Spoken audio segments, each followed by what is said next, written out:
Why in God's name are we sponsoring with taxpayer dollars grown men getting together and playing their trumpets, for lack of whatever the hell you want, whatever it is you want to call, whatever you want to call that.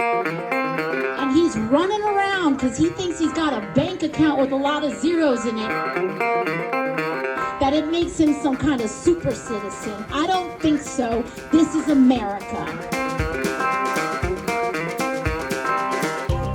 All right, Zach, let's get to our top DOGE stories of the week.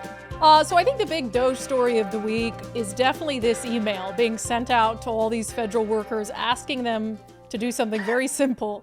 Tell me 5 things you accomplished last week. Please reply to this email, some version of this going out via HR departments to federal employees. Please reply to this email with approximately 5, not even 5, approximately, okay? Let's try to hit 5 if you can.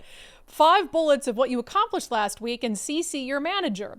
Please do not send any classified information, links, or attachments. Deadline is this Monday at 11:59 p.m. Eastern Time. So I think for most people who are in a job, that would probably be a pretty easy task, right? So here's where we're at in this country, apparently. The equivalent of like an annual review. Yeah. Right. And not even every single employee that we have here, I do like a full 30-minute, at least 30 to 45-minute annual review with every single employee. Okay. The din and outcry over this, you would have sworn these people were commanded to forfeit their firstborn. Yeah. Right? Like, oh, the horror. He's making and then I'm reading through it and going, what did he ask him to do? What did he ask him to do? I do the equivalent to this with our employees once a week. Like what you got to, the horror, the outcry over 5 things that you accomplished this week. So if you don't think that we need to cut substantial amounts of people from the government working, there's your proof, right? Like, meaning if we've got a bunch of people that think it is a personal offense or a violation of their civil liberties because they've got to be accountable for the 5 things they did this week, I literally would sit there if I was them and I'd try to figure out, like through social media, which people were freaking out, and they'd be the first ones. Yeah. And approximately 5. Let's be clear, Zach. Approximately 5, give or take. Look, this should tick everybody off, right? Because it's not just those people. Think about what the environment they've been working in is like for them to have that response, right? You're talking about an environment where there's zero accountability. There is zero oversight. There is zero holding their feet to the fire about any individual tasks that they're going to be responsible for. They're clearly not held responsible for the outcome of their work, or, you know what I mean? Like, it's just nuts. And some of them are crying about bonuses. Bonuses? You get a pension and you work for the gut. That's the deal, right? The trade-off always historically was, look, if you want to go out in the private market, you're going to take more risk, but that's where you make the money. You want to work for the government, you're not going to make as much, but you're going to get a pension and you're going to have awesome job security. That's the deal. Now everybody's like, well, I want to have all the job security. I don't want to be, you can't fire me. I mean, that's a violation of my civil liberties, but I want to get paid like I do in the private sector. Well, you know what, bud? That's kind of a problem because you don't generate any profit. Yeah. So as a matter of fact, you're a cost center, my friend. So why do you bonus cost centers? You don't. It's just ridiculous. Yeah, and I want to do all of that, and I don't want to have to tell you what I did last week. I want all of those things, but I absolutely do not want to have to take 30 seconds out of my day, the one time this question has ever been asked of me, and tell you what it is exactly I do for the federal government. I got this email Saturday afternoon, about 3 p.m., and I felt absolutely infuriated getting this email with a demand within 48 hours to provide a response on what I did within the last week or face termination. And it's an insight, too, about the system's disdain for the taxpayer. It really is. People are going to go, boy, that seems like a big logical leap. No, it's not. Right? Listen to listen to these complaints. Listen to what the politicians are saying about it. And listen how many times any one of them references taxpayer money. Right? And their fiduciary responsibility. It never comes up. It's like it doesn't exist. Right? And it's, well, we need to do this. We need, and you look at them and go, hey guys, in big people world, in reality, what we're able to do constrains what we'd like to do. right? And it's like, oh, we can't cut any of these jobs. Oh, it's going to be like, well, yeah, look, usually when you make actions as an adult, they have benefits and they have costs. Didn't say it's fun to take people's jobs. But again, as an employee or a manager in the federal government, you chose the job, you took an oath to protect taxpayer dollars. And it's high time somebody held their feet to the fire and made them accountable, man. I can't happen soon enough as far as I'm concerned. Well, and I think you make a good point about it's disrespectful for the taxpayer. This is our money that you get paid with. And you're telling me you can't be bothered, and it's such an affront to you to tell, DOGE 5 things you did last week. I mean, it's sort of like a knock knock or is anyone home? Although I will say, Zach, because I think you and I suffer from the same disorder. I don't check my email disorder. I'm going to put you on blast because I'm the same. I would not function without Nicole telling me if I missed something. And I already know. I don't know if you read your emails or not. But if this were me, I wouldn't respond because I wouldn't have seen the email. I probably wouldn't have seen it. But look, there's a reason why you and I are not concerned about those emails. You know why it is? Because we're our own bosses. And we take all the risk, right? So I'm not worried about anybody other than a client. Now, do I scan my emails to make sure I don't see any client? Yeah, because I work for them, and you're right. Like if they've got a question, I better be on top of it and better be addressing it. But as far as the rest of it goes, and that's what I'm saying, if you want that kind of freedom and autonomy, you can have it. I've got it. You've got it. But you want to talk about constraints? You want to talk about no guaranteed vacations or time off or guaranteed pay? Or I was telling a couple younger cousins of mine, they were over there. They're like, why don't you do this? Why don't you do that? And I look at them, I go, guys, I have to live my life all the time to where I can live off 20 to 25% of my income. And they're like, well, why? Your income's there. And I go, because I'm self-employed. I don't know what's going to happen. Yeah. Now, ironically with me, what's the greatest fear I have for my income? It's the government, right? The SEC coming after me for something stupid or whatever the case may be. But so I've got literally the inverse problem. But I mean, if you were to sum up one of the things I think is plaguing the younger generations of our country, it's that attitude right there. I want all the benefits of running my own business, but I want to work for the government and I want zero employment risk and I want bonuses and a pension and okay, yeah, I'd like $1 billion. I mean, where does it end? But we've let them. We've let them. The federal government has allowed them. I mean, look how many of them weren't even coming into the office, and it just sort of stayed that way when there was really no good reason for them to be at home. And so now they've gotten used to this coddling culture in the workforce. God forbid they ever had to survive in the private sector. Oh my God, can you imagine some of these fired federal workers and the rude awakening they're going to face in the private sector? Oh, we've talked about it here internally before where I'm like, can you imagine if one of those people came to work for us? They wouldn't last for a week. Yeah. I mean, literally just, because you got to do what you got to do. And when things come in and, there's been weekends where we worked, just because there was news coming out. And we, this Sunday, we had my head of research and my head analyst, we were on a conference call for an hour and a half talking about the news that came out about Trump, the presser that Trump put out about China over the weekend, right?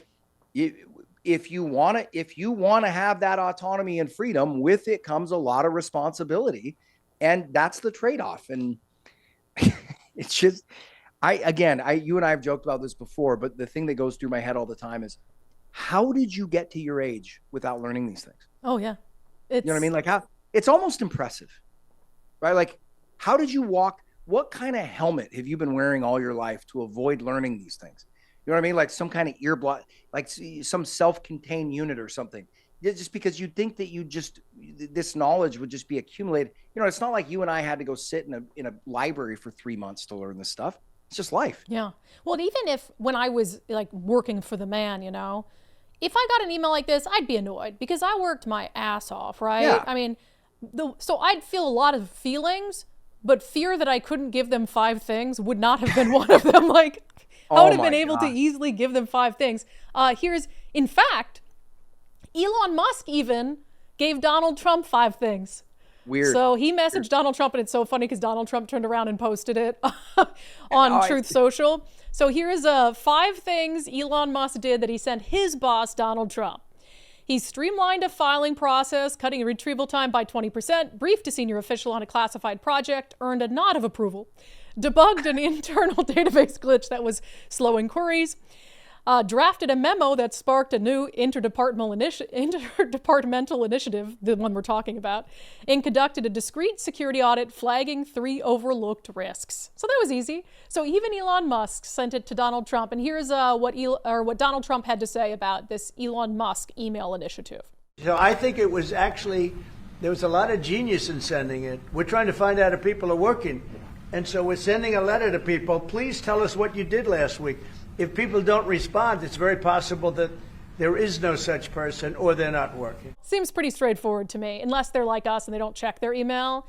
But it's been in the news, so you think you'd go and be like, hey, I should check and see if I got one of those Elon Musk emails. There's a mechanistic part of this that people really need to understand, which is that you got to, and I know you know this, I'm preaching to the choir, and your listeners are really smart. They probably know this too. But government power is all about headcount, right? And so, like, you'll listen to these guys. Again, this isn't a secret. Most of you probably know this, but you get to the end of the year, and whatever budget you've been allocated, if there's 20% of that back, or you have 20% of that remaining, you fire sale it, right? And you do that because whatever you don't spend is going to be reduced from your budget next year. Yeah, right? It's considered low-hanging fruit. Additionally, the way you move up in the ranks of government is how many people you have reporting to you. So there's no, right, you have no budget constraints. So what is your incentive? Your incentive is to stack up as big a headcount underneath you as you possibly can. Does that mean it will result in people that don't work there anymore? Potentially, right? Like, again, we'll look at how large, how could it be somebody that's ridiculous. This is the same group of people that doesn't know where $1 trillion went. Yeah, right. Okay, so if you don't think a dude making 70 grand a year might slip through the cracks and not be coming into the office and may not be working, again, I don't know, not saying it's happening for sure, but again, let me repeat that. You're talking about the same people that are incredulous when you ask them about $1 trillion they can't account for. Okay, so sorry if I think it's possible you might still have some people on the employment rules that aren't doing anything. Or maybe they're not even alive. Yeah. Who knows? Right? How many people was there 1 million people over the age of 110 that are receiving Social Security? Oh, yeah, the vampires, like 300-year-olds just collecting Social Security. I just look at this as a diagnostic for your vehicle. Like, you take it in for your, 60,000 mile or 70,000 mile checkup, and we haven't done it in so long. Right. And there's so many clear, obvious issues. It's like you've been driving a car and you haven't had a checkup, and every single light on your dash is blinking. It's like, and so I think you and I share this sentiment that, what's the worst that could happen? What's the worst that could happen is Elon Musk gets sent packing and he doesn't find anything substantial, but they're saving money. And there's going to be, some things that work, some things that don't work, but this is such a small thing. To see the meltdown over it is so telling. So speaking of, let's get to our DOGE miss of the week. I don't know if this is a miss or not. It's a criticism from an economist, and I want you, because you're my financial guy, you're the guru, to tell me if this is true. So this is from Forbes, and there is an economist claiming that DOGE layoffs are going to hit the economy and the markets. That right now, you won't be able to tell it right now, but like unemployment claims in DC are starting to spike, which I kind of love to see the graph on that. But that laying off all of these federal employees will ultimately trickle down to the markets and to the economy. Yeah, it's complete nonsense. How? Why? That guy's, he's a show for the DNC. Because when you look at, now, is it possible that a recession or economic slowdown coincides with that? Of course. Is that going to be? No, the economy is way too big and way too diverse. Like for instance, how many people are they talking about cutting maximum? 1 million. Okay, well, that's what they're never going to get to that number. Yeah. Okay, they, not at all. But I mean, you think of it, you hear a company laying off 10,000 here or there, or whatever the case may be. No, the whole idea that many, first of all, they're never going to cut that many jobs. I think that's probably the universe that they're looking at. Let's say they trim 200,000 jobs. Would that impact GDP? Well, there's just a lot of other questions you got to ask yourself, right? Like, how many of those people would take early retirement, which means that their income probably wouldn't be too impacted. Probably a good chunk. Yeah. How many of those people would go get other jobs? Probably a good chunk, right? So to say that in a vacuum is just a ridiculous statement. And it's just overtly political. Like I said, the idea that the largest economy in the world is going to get thrown off its rails because 250,000 government workers have to go find another job, it's ridiculous. It's laughable on the face of it. Is it going to be a stimulus to the economy? No, but other things in the economy will have so much more to do with it. But I will say this, Brandi, we are seeing signs of slowing in other parts of the economy. It's long overdue. It doesn't, the minute it shows up in the news, we know what the media is going to say and what people on the left are going to say. And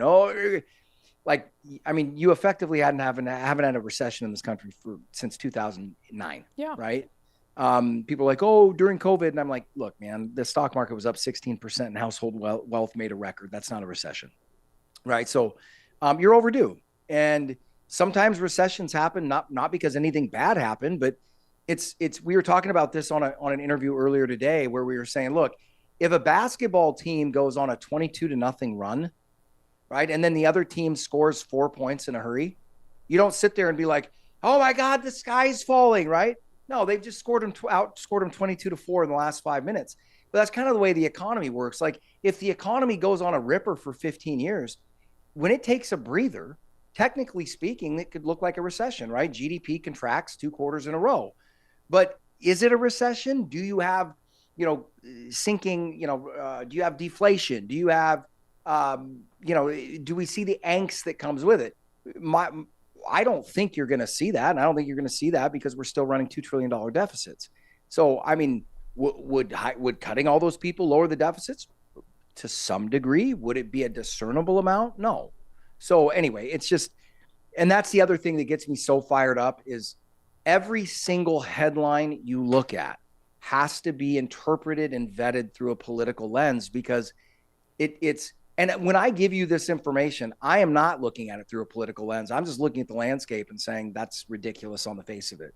What drives me nuts is that so few people are doing that. Yeah. And everything is through, oh, it's going to be horrible. Here it comes. We're going to freak out over everything. And it's just not the case. Well, they'd be celebrating it if Biden had said, hey, we need to cut some of the fat, right? And so, yeah. And on the numbers, it says, so 75,000 federal workers took the voluntary buyouts. Layoffs could affect up to 220,000 probationary workers, maybe up to 300,000.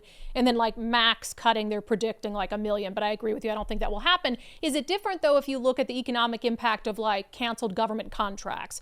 If the government isn't going to spend 10 billion here and 10 billion there and contracts are eliminated, is that more substantial than job loss or kind of the same category? That's not going to make a ripple. It all depends on look, so none of these things are good for GDP, gross domestic product, right? But the flip side is we've looked through that lens for so long that I think we've lost perspective, meaning not everything that's good for GDP is good for us in the long run, right? The government running $7 trillion deficits per year would be great for GDP.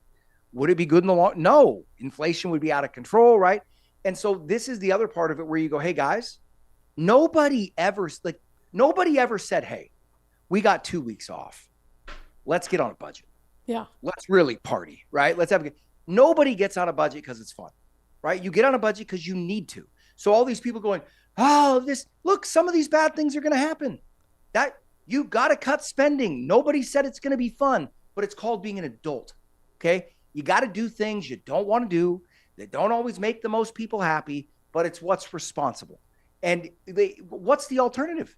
Well, we don't want to. Yes, it's not nice to fire people, so we're just going to bankrupt the entire country. Yeah, ruin our children's future. And I think that's a really excellent point, which is I personally kind of don't care about the short-term implications of this. No. I don't. Do I want somebody to lose their job? No. I mean, there's faces behind that, families behind that, all of those things, and they were allowed to operate in this area where maybe they shouldn't have been employed in the first place. So I'm not dancing on anyone's unemployment, right? Right. But right. I don't care about the short-term hurt because I can see the potential long-term benefit for our country and future generations. And if we have to, such a good point, Meg, if you have to take some of that pain now, let's do it so we can improve things for years and generations to come. We should be able to do it for our kids.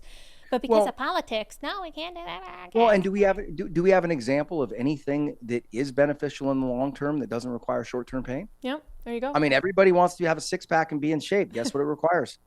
Passing on some meals and working out. That's why I right? don't Like- have a six-pack. Well, I don't either, but a guy can dream, right? So, But you know what it takes to get there, right? So, all right. yeah, pain. In other cost-saving news, I am loving this. So one of the best things that have come out of this, I think, and we talked about it before, the new mindset of like, hey, yeah, we should look at this. We should look at spending. And so in some of these states with out of control spending, like California, there's a DOGE California. And so our friend Ari Hoffman, some other just citizen volunteers have started DOGE Washington. And they are now taking a page out of Elon Musk's playbook, combing through the books. Some of it is predictable. Like, for instance, they found all of this money, millions and millions and millions of dollars, that has some sort of tie to a current elected official. Like that elected official is sitting on the board, or that elected official used to be their president and CEO, or they even have some part ownership in an entity that's getting, millions in state funding. I'm not surprised by that. I think it should be illegal. Obviously, it's not. So that's one thing. But here, riddle me this. Washington Education Association, teachers union, most powerful union in the state, biggest union backer of Democratic political campaigns, got $8.6 million in taxpayer funds in the last budget. Shocker. But why do they have dues? What could taxpayers possibly have to foot the bill for the WEA to the tune of $8.6 million? None of that's going to kids. We fund kids and teachers. They're taxpayer money. Why are we funding the union?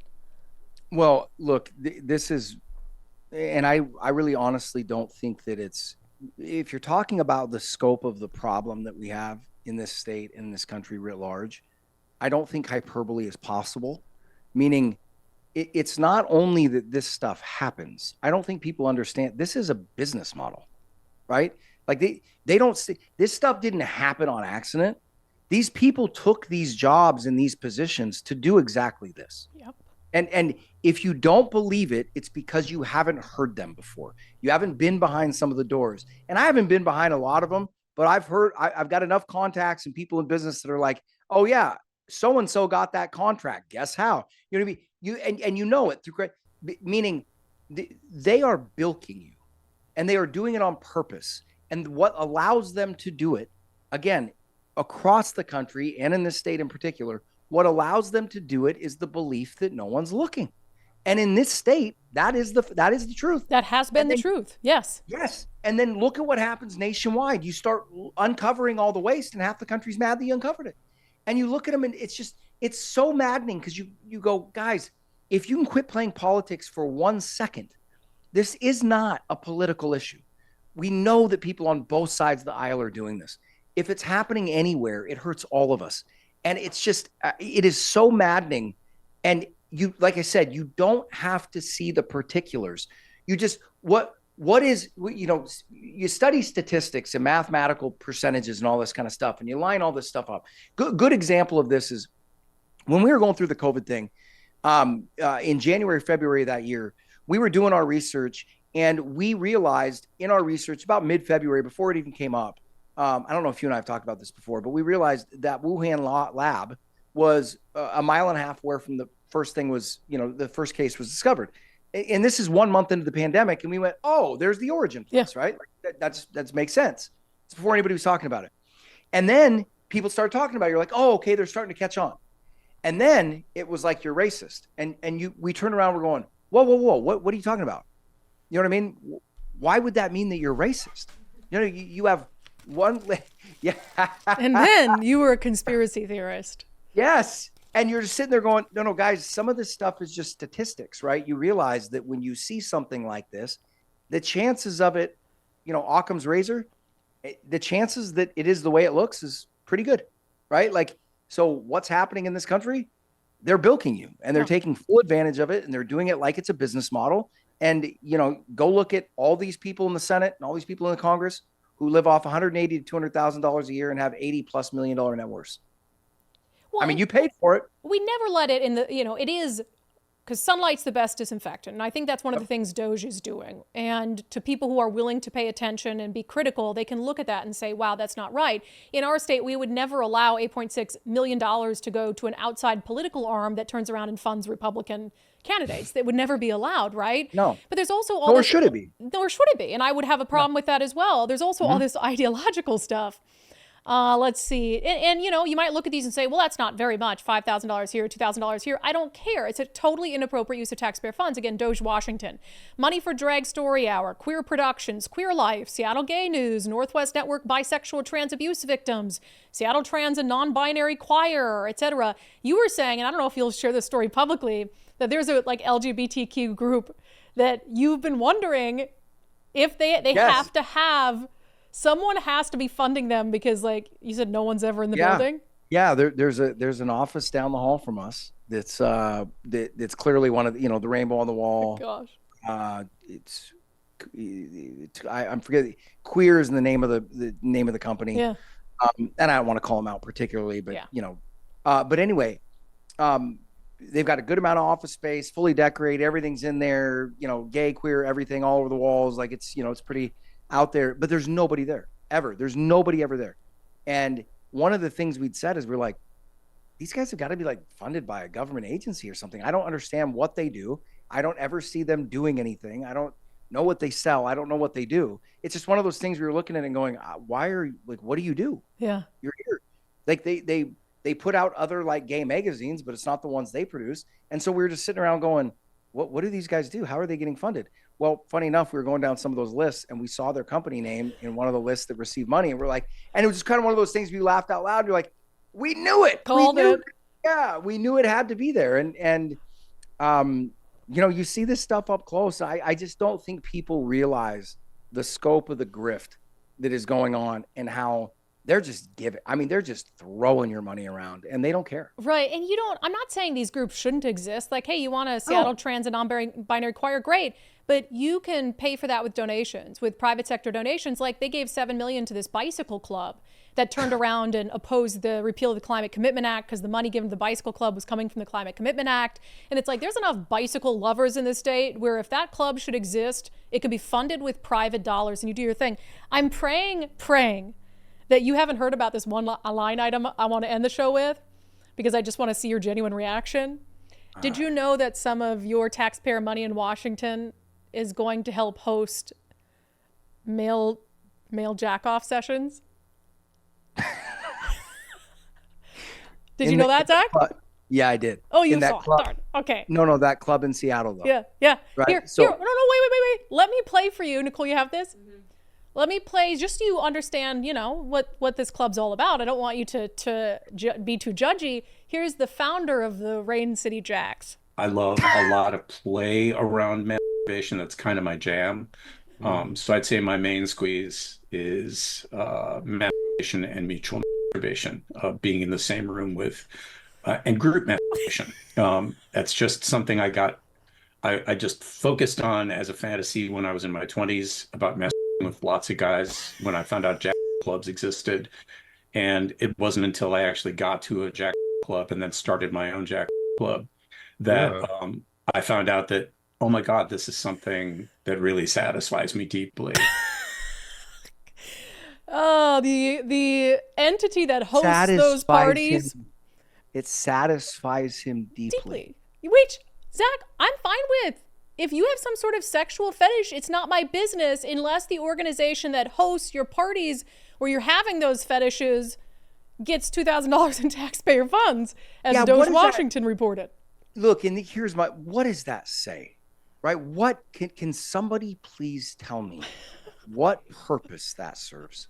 Why in God's name are we sponsoring with taxpayer dollars grown men getting together and playing their trumpets, for lack of whatever the hell you want, whatever it is you want to call, whatever you want to call that. And I taught my sons from a very early age, you don't rub another man's rhubarb. But apparently those rules have changed. I'm beside myself.